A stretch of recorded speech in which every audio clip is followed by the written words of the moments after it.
Hello नमस्कार। आज हम इंडियन पॉलिटी का लेक्चर 8 पढ़ेंगे। आज हमारे 3 टॉपिक रहेंगे।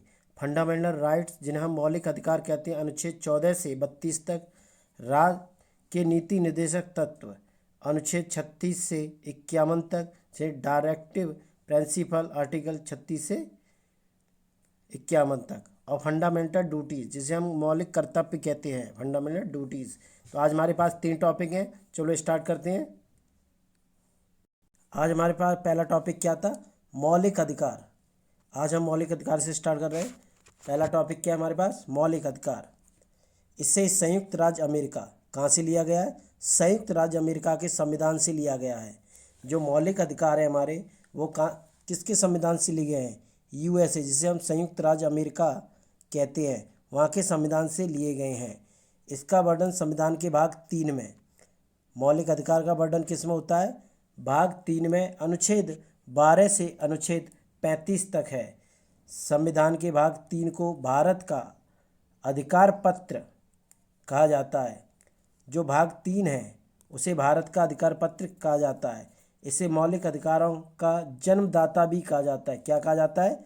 मौलिक अधिकारों का जन्मदाता भी कहा जाता है। मौलिक अधिकारों में संशोधन हो सकता है।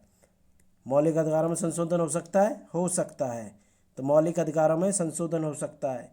एवं राष्ट्र आपात के दौरान अनुच्छेद 352 जीवन और एवं व्यक्तिगत स्वतंत्रता के अधिकार को छोड़कर अन्य मौलिक अधिकारों को स्थगित किया जा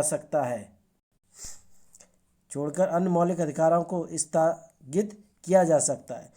मूल संविधान में 7 मौलिक अधिकार थे। कितने मौलिक अधिकार थे?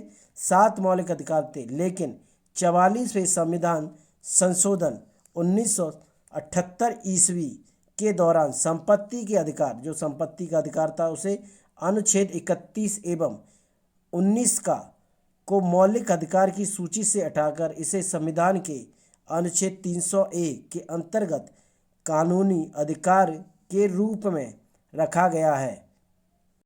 तुम्हारा नोट क्या है? 1931 की बात है, जब कराची अधिवेशन हो रहा था। उसमें अध्यक्ष थे सरदार वल्लभ भाई पटेल। में कांग्रेस ने घोषणा पत्र में मूल अधिकारों की मांग की। किसने की? कांग्रेस ने।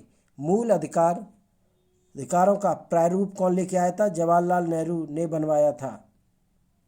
तो हमारे पास अब मौलिक अधिकार कितने हैं? 6 हैं। सबसे पहला कौन सा? समता या समानता का अधिकार, जो कि अनुच्छेद 14 से 18 के अंतर्गत आता है। नंबर 2, स्वतंत्रता का अधिकार, जो कि अनुच्छेद 19 से 22 के अंतर्गत आता है। नंबर 3, शोषण के विरुद्ध अधिकार, जो कि अनुच्छेद 23 और 24 में आता है। नंबर 4, धार्मिक स्वतंत्रता का अधिकार, जो कि अनुच्छेद 25 से 28 आता है। नंबर 5, संस्कृति एवं शिक्षा संबंधी अधिकार, जो कि अनुच्छेद 29 से 30 के अंतर्गत आता है। नंबर 6, संवैधानिक उपचारों का अधिकार, जो कि अनुच्छेद 32 में आता है। तुम्हारे पास मौलिक अधिकार कितने हैं? 6 मौलिक अधिकार हैं, जो कि हमारे किसके संविधान से लिए गए हैं? ये लिए गए हैं यूएसए, जिसे हम संयुक्त राज्य अमेरिका का संविधान कहते हैं। और मौलिक अधिकार 12 से 35 तक हमारे मौलिक अधिकार होते हैं। नंबर फर्स्ट, समता या समानता का अधिकार। नंबर पहला क्या था? समता या समानता का अधिकार, जो कि क्या था हमारा? समता एवं समानता का अधिकार, जो कि 14 से 18 था। ठीक है, जिसमें सबसे पहले अनुच्छेद 14 क्या है? विधि के समक्ष समता। विधि के समक्ष क्या? समता। 14 में क्या है? विधि के समक्ष समता। इसका अर्थ यह है कि राज्य सभी व्यक्तियों के लिए एक समान कानून बनाएगा तथा उन पर एक समान लागू करेगा। तो उनका कहने का मतलब ये है, जो राज्य है जो भी कानून बनाएगा वो सभी व्यक्तियों पर एक समान होगा और एक समान लागू भी होगा। अनुच्छेद 15 जिसमें धर्म, नस्ल, जाति, लिंग, जन्म स्थान के आधार पर भेदभाव का निषेध होगा। राज्य के द्वारा धर्म, मूल वंश, जाति, लिंग एवं जन्म स्थान आदि के आधार पर नागरिकों के प्रति जीवन के किसी भी क्षेत्र में भेदभाव नहीं किया जाएगा। कहने का मतलब यह अनुच्छेद 15 में वो कैसे भी हो, धर्म से हो, नस्ल से हो, जाति से हो, लिंग से हो, जन्म स्थान के आधार पर हो, लेकिन उसके खिलाफ कभी भेदभाव नहीं किया जाएगा, कोई भी व्यक्ति हो। अब अनुच्छेद कौन सा आया? 16। अनुच्छेद 16 में उन्होंने कहा कि लोक नियोजन के विषय में अफसर की क्षमता रहेगी। राज्य के अधीन किसी भी पद पर, जो राज्य के अधीन होगा, किसी भी पद पर नियोजन या नियुक्ति से संबंधित विषयों में सभी नागरिकों के लिए अवसर की समानता होगी। इसमें कुछ अपवाद है, जैसे अनुसूचित जाति, अनुसूचित जनजाति के SC और ST और पिछड़ा वर्ग जिसे हम OBC कहते हैं।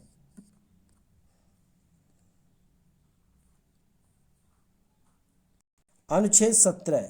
अनुच्छेद 17 में क्या दे रखा है? अस्पृश्यता का अंत। अस्पृश्यता के उन्मूलन के लिए इसे दंडनीय अपराध घोषित किया गया है। अनुच्छेद 18। उपाधियों का अंत। अनुच्छेद 18 में क्या है? उपाधियों का अंत। सेना या विद्या संबंधी सम्मान के सिवाय अन्य कोई भी उपाधि राज्य द्वारा प्रदान नहीं की जाएगी। भारत का कोई नागरिक किसी अन्य देश से बिना राष्ट्रपति की आज्ञा के कोई उपाधि स्वीकार नहीं कर सकता है। कहने बिना राष्ट्रपति की आज्ञा के जो भी व्यक्ति होगा वो बाहर के कहने दूसरे देश की उपाधि धारण नहीं कर सकता है। नोट है, जो उपाधि हैं वो क्या क्या हैं? भारत सरकार द्वारा भारत रत्न, पद्म भूषण, पद्मश्री एवं सेना द्वारा परमवीर चक्र, महावीर चक्र, वीर चक्र आदि पुरस्कार अनुच्छेद 18 के तहत ही दिए जाते हैं। नंबर 2 मौलिक अधिकार क्या है? स्वतंत्रता का अधिकार। क्या है? स्वतंत्रता का अधिकार। अनुच्छेद 19। मूल संविधान में 7 तरह के स्वतंत्रता का उल्लेख था, अब सिर्फ 6 है।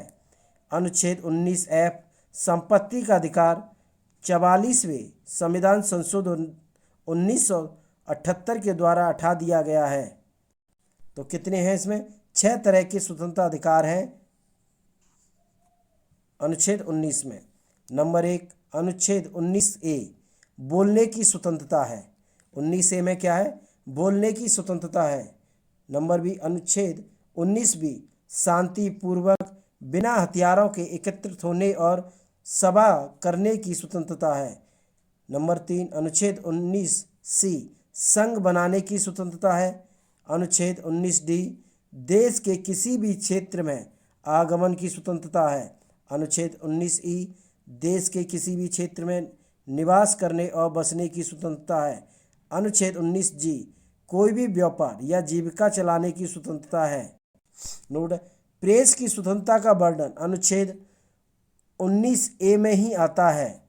अनुच्छेद 20 अपराधों के लिए दोष सिद्धि के संबंध में संरक्षण। इसके तहत 3 प्रकार के स्वतंत्रता का वर्णन है। नंबर 1 किसी भी व्यक्ति को एक अपराध के लिए सिर्फ एक बार सजा मिलेगी। नंबर B अपराध करने के समय जो कानून है उसी के तहत सजा मिलेगी, ना कि पहले या बाद बनने वाले कानून के तहत। नंबर 3 किसी भी व्यक्ति को स्वयं के विरुद्ध न्यायालय में गवाही देने के लिए बाध्य नहीं किया जाएगा। अनुच्छेद 21 कौन सा? अनुच्छेद 21 प्राण एवं देह स्वतंत्रता का संरक्षण। किसी भी व्यक्ति को विधि द्वारा स्थापित प्रक्रिया के अतिरिक्त उसके जीवन एवं व्यक्तिगत स्वतंत्रता के अधिकार से वंचित नहीं किया जा सकता है। नोट, अनुच्छेद 21 के तहत प्रत्येक सरकार का दायित्व बनता है कि वह अपने नागरिकों को स्वस्थ एवं स्वच्छ पर्यावरण उपलब्ध कराए। इसके लिए भारत सरकार संसद से राष्ट्रीय हरित न्यायाधिकरण अधिनियम 2010 पारित कराए। अक्टूबर 2010 में राष्ट्रीय हरित न्यायाधिकरण की स्थापना की गई। राष्ट्रीय हरित न्यायाधिकरण की मुख्य पीठ कहाँ पे है? नई दिल्ली में है। कहाँ पे है? नई दिल्ली में। जबकि 4 अन्य भोपाल, पुणे, कोलकाता, चेन्नई में हैं। राष्ट्र हरित न्यायाधिकरण देश में पर्यावरण से संबंधित मामलों के लिए उत्तरदायी है। अनुच्छेद 21 का राज्य 6 से 14 वर्ष के आयु के समस्त बच्चों को ऐसे ढंग से जैसे कि राज्य विधि द्वारा अवधारित करे निःशुल्क तथा अनिवार्य शिक्षा उपलब्ध कराएगा। ये 86वें संशोधन 2002 के द्वारा है। अनुच्छेद 22 कौन सा? अनुच्छेद 22 कुछ दशाओं में गिरफ्तारी और निरोध में संरक्षण। अगर किसी व्यक्ति को मनमाने ढंग से हिरासत में ले लिया गया है तो उसे 3 प्रकार की स्वतंत्रता प्रदान की जाएंगी। हिरासत में लेने के कारण बताना होगा। नंबर 2, 24 घंटे के अंदर आने जाने के समय को छोड़कर उसे दंड अधिकार के समक्ष पेश किया जाएगा। नंबर 3, उसे अपने पसंद के वकील से सलाह लेने का अधिकार होगा।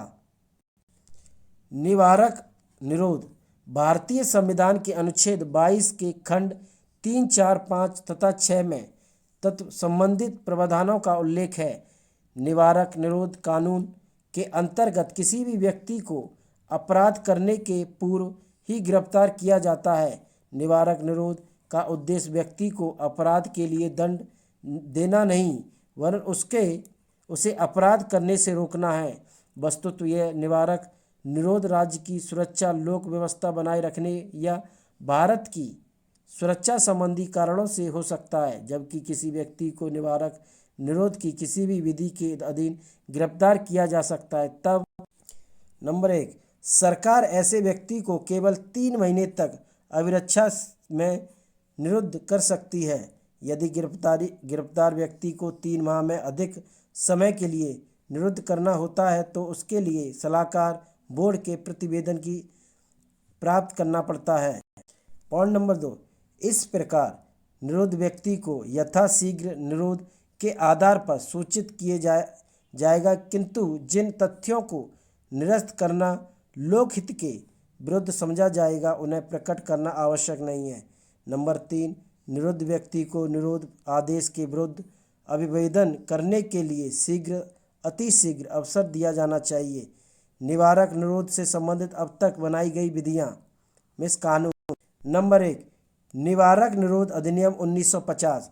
भारत की संसद ने 26 फरवरी 1950 ईस्वी को पहला निवारक निरोध अधिनियम पारित किया। इसका उद्देश्य राष्ट्र विरोध तत्वों को भारत की प्रतिरक्षा के प्रतिकूल कार्य से रोकना था। इसे 1 अप्रैल 1951 को समाप्त हो जाना था, किंतु समय समय पर इसका जीवन काल बढ़ाता गया। यह 31 दिसंबर 1971 को समाप्त हो गया। नंबर 2, आंतरिक सुरक्षा व्यवस्था अधिनियम 1971 मीसा MISA। 44वें संविधान संशोधन 1979 इसके प्रतिकूल था और इस कारण अप्रैल 1979 में यह समाप्त हो गया। पॉइंट नंबर 3, विदेशी मुद्रा संरक्षण व तस्करी निरोध अधिनियम 1974। पहले इसमें तस्करों के लिए नज़रबंदी की अवधि 1 वर्ष थी, जिसे 13 जुलाई 1984 को एक अध्यादेश के द्वारा बढ़ाकर 2 वर्ष कर दिया गया। पॉइंट नंबर 4, राष्ट्र सुरक्षा कानून 1980 जम्मू कश्मीर के अतिरिक्त अन्य सभी राज्यों में लागू किया गया। पॉइंट नंबर 5, आतंकवादी एवं विध्वंसकारी गतिविधियों के निरोधक कानून टाटा निवारक निरोध व्यवस्था के अंतर्गत अब तक जो कानून बनाए उनमें से सबसे अधिक प्रभावी और सर्वाधिक कठोर कानून था। 23 मई 1995 को इसे समाप्त कर दिया गया। नंबर 6, पोटा। इसे 25 अक्टूबर 2001 को लागू किया गया। पोटो टाटा की ही एक रूप है। इसके अंतर्गत कुल 23 आतंकवादी गुटों के प्रतिबंधित किया गया है। आतंकवादी और आतंकवादियों से संबंधित सूचनाओं को छिपाने वालों को दंडित करने का प्रावधान किया गया है। पुलिस शक के आधार पर किसी को भी गिरफ्तार कर सकती है, किंतु बिना आरोप पत्र के 3 माह से अधिक हिरासत में नहीं रख सकती है। पोटा के अंतर्गत गिरफ्तार व्यक्ति हाई कोर्ट या सुप्रीम कोर्ट में अपील कर सकता है, लेकिन यह अपील भी गिरफ्तारी के 3 बाद ही हो सकती है। पोटो 28 मार्च 2002 को अधिनियम बनाने के बाद पोटो हो गया और 21 सितंबर 2004 को इसको अध्यादेश द्वारा समाप्त कर दिया गया। नंबर 3, शोषण के विरुद्ध अधिकार। मौलिक अधिकार का नंबर 3 क्या है? शोषण के विरुद्ध अधिकार। अनुच्छेद 23, मानव के दुर्व्यवहार और बालवत श्रम का प्रतिषेध। इसके द्वारा किसी भी व्यक्ति को खरीद, बिक्री या बेगारी तथा इसी प्रकार का अन्य जबरदस्ती लिए हुए श्रम निर्दोष ठहराया गया है तो जिसका उल्लेखन विधि के अनुसार दंडनीय अपराध है। नोट, जरूरत पड़ने पर राष्ट्र सेवा करने के लिए बाध्य किया जा सकता है। अनुच्छेद 24, बालकों के नियोजन का प्रतिषेध। 14 वर्ष से कम आयु के किसी भी बच्चे को कारखाना, खानों या अन्य किसी जोखिम भरे काम पर नियुक्त नहीं किया जा सकता है। मौलिक अधिकार 4, धार्मिक स्वतंत्रता का अधिकार। अनुच्छेद 25, इसमें कौन सा है? 25 से 28, 29। अनुच्छेद 25, अंतःकरण की और धार्मिक के अबाध रूप से मनाने के आचरण और प्रचार करने की स्वतंत्रता। कोई भी व्यक्ति किसी भी धर्म को मान सकता है और उसका प्रचार प्रसार कर सकता है। अनुच्छेद 26, धार्मिक कार्यों के प्रबंधन की स्वतंत्रता। व्यक्ति को अपने धर्म के लिए संस्थाओं की स्थापना व पोषण करने या विधि समस्त संपत्ति के अर्जन, स्वामित्व का प्रशासन का अधिकार है। अनुच्छेद 27, अनुच्छेद 27 क्या कहता है? राज्य किसी भी व्यक्ति को ऐसे कर देने के लिए बाध्य नहीं हो सकता जिसकी आय किसी विशेष धर्म अथवा धार्मिक संप्रदाय की उन्नति या पोषण में व्यक्ति व्यय करने के लिए विशेष रूप से निश्चित कर दी गई हो। अनुच्छेद 28 क्या कहता है? राज्य विधि से पूर्णतः पोषित किसी शिक्षा संस्था में कोई धार्मिक शिक्षा नहीं दी जाएगी। ऐसे शिक्षण संस्थान अपने विद्यार्थियों को किसी भी धार्मिक अनुष्ठान में भाग लेने या किसी धर्म उपदेश को वालिद सुनने हेतु बाध्य नहीं कर सकते हैं। नंबर 5, संस्कृति व शिक्षा संबंधी अधिकार। क्या है? संस्कृति एवं शिक्षा संबंधी अधिकार। अनुच्छेद 29 क्या कहता है? अनुच्छेद 29, अल्पसंख्यक वर्गों के हितों का संरक्षण।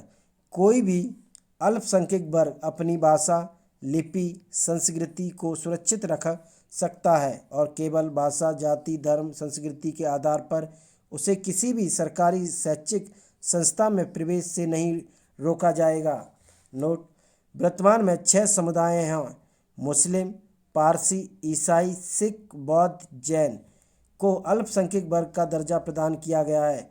अल्पसंख्यक समुदाय के विकास को समुचित आधार प्रदान करने के लिए 2005 में तत्कालीन केंद्र सरकार के द्वारा प्रधानमंत्री का 15 सूत्री कार्यक्रम आरंभ किया गया। अनुच्छेद 30 क्या कहता है?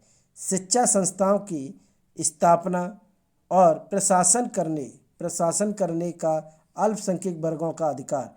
कोई भी अल्पसंख्यक वर्ग अपनी पसंद का शैक्षणिक संस्थान चला सकता है और सरकार उसे अनुदान देने के किसी भी तरह के भेदभाव नहीं करेगी। मौलिक अधिकार 6, संवैधानिक उपचारों का अधिकार। क्या है? संवैधानिक उपचारों का अधिकार। संवैधानिक उपचारों के अधिकार को डॉक्टर BR अम्बेडकर ने संवैधानिक उपचारों के अधिकार को डॉक्टर BR अम्बेडकर ने क्या कहा था? संविधान की आत्मा का। अनुच्छेद 32, इसके अंतर्गत मौलिक अधिकारों को प्रवर्तित कराने के लिए समुचित कार्रवाइयों द्वारा उच्चतम न्यायालय में आवेदन करने का अधिकार प्रदान किया गया है। इस संदर्भ में सर्वोच्च न्यायालय को 5 तरह के समादेश रिट, जैसे हम कहते हैं, निकालने की शक्ति प्रदान की गई है: बंदी, प्रत्यक्षीकरण, परमादेश, प्रतिषेध लेख, उत्प्रेषण। और नंबर 5, अधिकार परीक्षा लेख। तो नंबर पहला क्या है? बंदी प्रत्यक्षीकरण यह उस व्यक्ति की प्रार्थना पर जारी किया जाता है जो यह समझता है कि उसे अवैध रूप से बंदी बनाया गया है। इसके द्वारा न्यायालय बंदीकरण कराने वाले अधिकारी को आदेश देता है कि वह बंदी बनाए गए व्यक्ति को निश्चित स्थान और निश्चित समय के अंदर उपस्थित करे, जिससे न्यायालय बंदी बनाए जाने के कारणों पर विचार कर सके। नंबर 2, परमदेश। परमदेश का उल्लेख उस समय जारी किया जा सकता है जब कोई पदाधिकारी अपने सार्वजनिक कर्तव्य का निर्वहन नहीं करता है। इस प्रकार के आज्ञा पत्र के आधार पर पदाधिकारी को उसके कर्तव्य का पालन करने का आदेश जारी किया जाता है। नंबर 3, प्रतिषेध लेख। प्रतिषेध लेख क्या होता है? यह आज्ञा पत्र सर्वोच्च न्यायालय तथा उच्च न्यायालयों द्वारा निम्न न्यायालयों व अर्ध न्यायिक न्यायाधिकरणों को जारी करते हुए आदेश दिया जाता है कि इस मामले में अपने यहाँ कार्रवाई न करें, क्योंकि यह मामला उनके अधिकार क्षेत्र के बाहर है। नंबर 4, प्रतिश्रवण।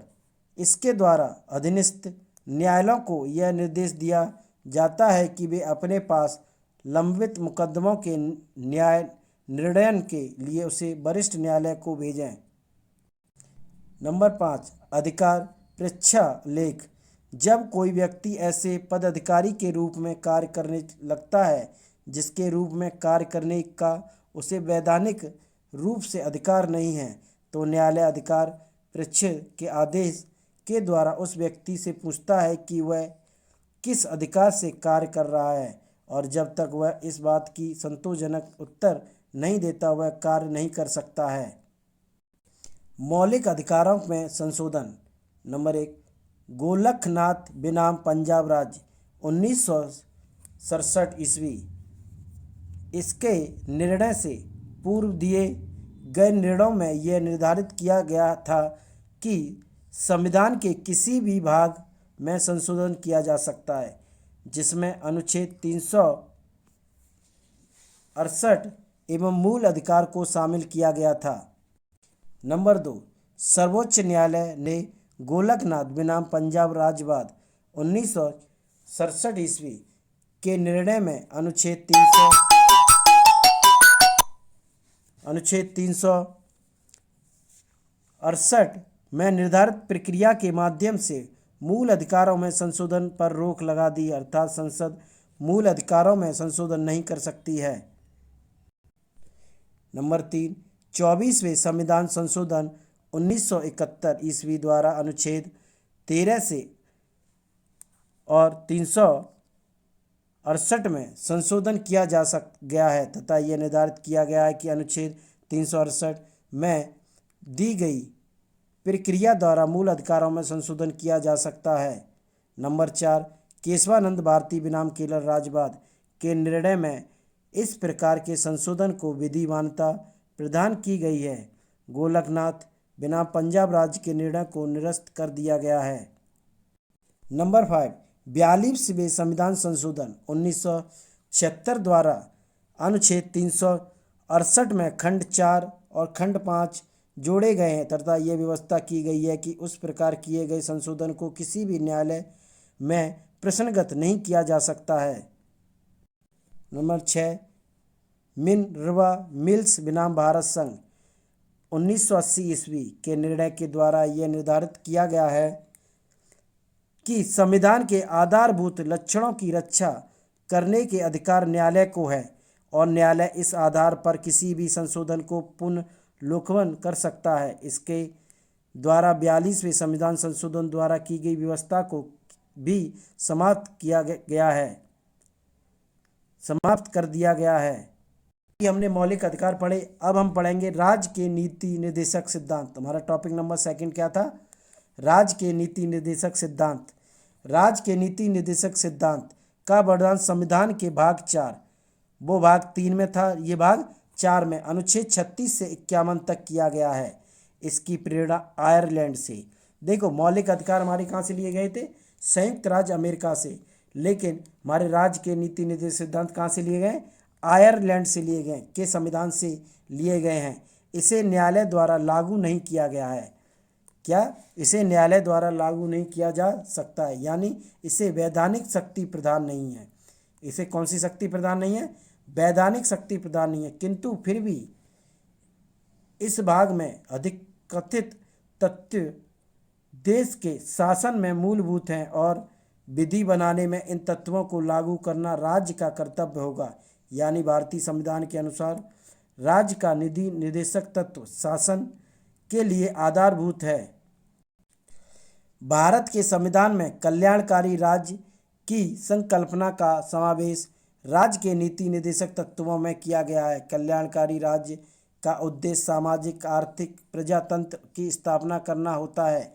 यानी सामाजिक आर्थिक प्रजातंत्र की स्थापना के उद्देश्य से ही संविधान में नीति निर्देशक तत्वों को शामिल किया गया है। नोट: भारत सरकार अधिनियम 1935। भारत सरकार 1935 में अंतर्विष्ट अनुदेश प्रपत्र को भारतीय संविधान में राज्य के नीति निर्देशक तत्वों के रूप में समाविष्ट किया गया है। यह प्रपत्र 1935 के अधिनियम के तहत ब्रिटिश सरकार द्वारा भारत के गवर्नर और प्रांतों के गवर्नरों को जारी किया जाता था। राज्य के नीति निर्देशक सिद्धांत निम्न हैं। अनुच्छेद 38, राज्य लोक कल्याण की अभिवृद्धि के लिए सामाजिक व्यवस्था बनाएगा जिससे नागरिक को सामाजिक, आर्थिक एवं राजनीतिक न्याय मिलेगा। अनुच्छेद 39 का समान न्याय और निःशुल्क विधिक सहायता, समान कार्य के लिए समान वेतन की व्यवस्था इसी में है।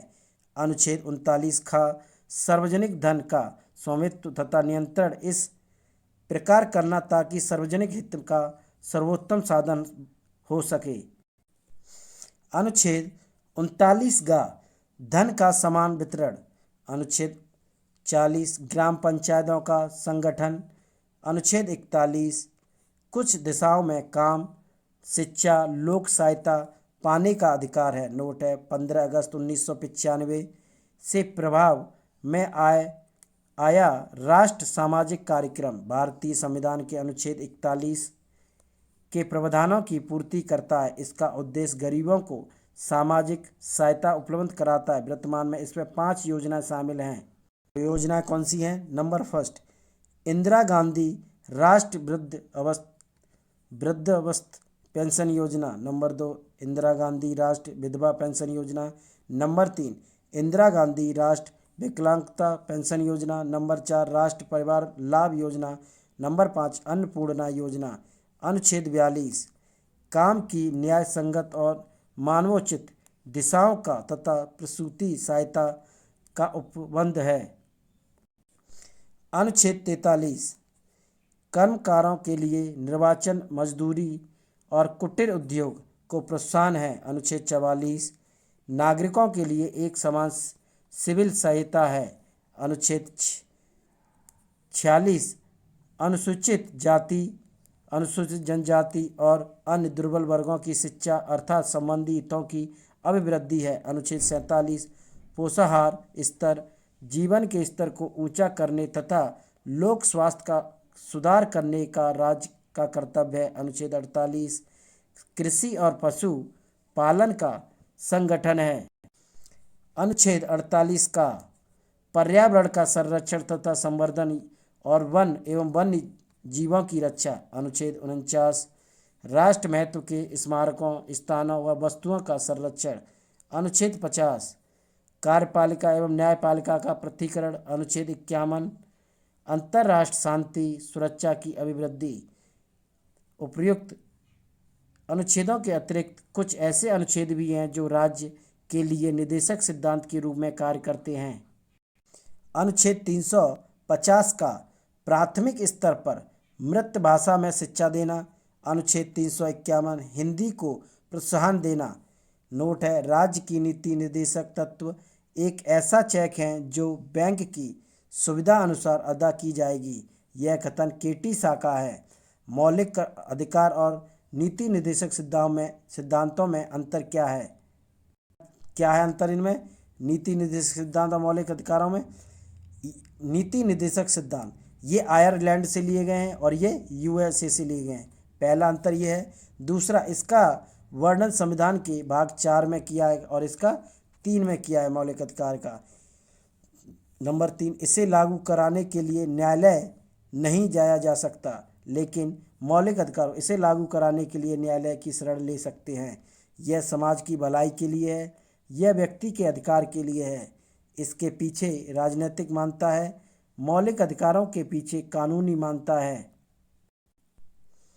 नंबर 6, यह सरकार के अधिकारों को बढ़ाता है, यह सरकार के महत्व को घटाता है, यह राज्य सरकार के द्वारा लागू करने के बाद भी को प्राप्त हो सकता है। हमारा टॉपिक नंबर 3, मौलिक कर्तव्य। तो मौलिक कर्तव्य पढ़ेंगे अब। सरदार स्वर्ण सिंह समिति की अनुशंसा पर संविधान के 42वें संविधान संशोधन 1976 ईस्वी के द्वारा मौलिक कर्तव्यों को संविधान में जोड़ा गया। इसे रूस के संविधान से लिया गया है। देखिए, हमारे पास 3 टॉपिक थे। मौलिक अधिकार, जिन्हें यूएसए संयुक्त राष्ट्र अमेरिका के संविधान से लिया गया था। उसके बाद हमारे राज्य के नीति निर्देशक, तो ये आयरलैंड से ली गई। अब आए मौलिक कर्तव्य, इसे कहाँ से लिया है? रूस के संविधान से लिया गया है। यह भाग 4 का इस 4 का के अनुच्छेद 51 का के तहत आता है। मौलिक कर्तव्यों की संख्या कितनी है? 11 है, जो इस प्रकार है। नंबर 1, प्रत्येक नागरिक का यह कर्तव्य होगा कि वह संविधान का पालन करे, वह उसके आदर्शों, संस्थाओं, राष्ट्रध्वज और राष्ट्रगान का आदर करे। नंबर 2, स्वतंत्रता के लिए हमारे राष्ट्र आंदोलन को प्रेरित करने वाले उच्च आदर्शों को हृदय में संजोए रखे और उनका पालन करे। नंबर 3, भारत की प्रभुत्ता, एकता, अखंडता की रक्षा करे और उसे अक्षुण्ण रखे। नंबर 4, देश की रक्षा करे।